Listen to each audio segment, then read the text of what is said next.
मी माननीय प्रदेशाध्यक्ष रवींद्रजी चव्हाण साहेब यांना विनंती करतो की त्यांनी श्री प्राजक्त प्रसादराव तनपुरेजी यांचं भारतीय जनता पार्टीमध्ये प्रवेश देऊन स्वागत करावं। प्राजक्त तनपुरे हे राहुरीमध्ये येत आहेत। बीई मेकॅनिकल पुणे विद्यापीठामध्ये शिक्षण झालंय। अमेरिकेच्या विद्यापीठामध्ये जाऊन त्यांनी MS केलंय। शेती आणि उद्योजक असा त्यांचा व्यवसाय आहे। जनतेमधून राहुरी नगरपालिकेचे नगराध्यक्ष म्हणून ते निवडून आले। 20 वर्षापासून राहुरी नगरपालिका त्यांच्या ताब्यात आहेत।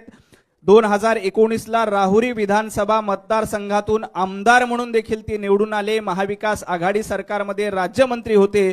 ऊर्जा, नगरविकास, आपत्ती व्यवस्थापन असं राज्यमंत्री पदाची त्यांच्याकडे जबाबदारी होती। त्यांचे वडील प्रसाद तनपुरे हे 5 वेळेला आमदार होते। माजी खासदार म्हणून देखील त्यांनी कार्यरत केलंय। आई उषाताई तनपुरे हे माजी नगराध्यक्ष आहेत। 2 साखर कारखाने आहेत। असा मोठा राजकीय वारसा असलेल्या प्राजक्तजी यांचं भारतीय जनता पार्टीमध्ये स्वागत।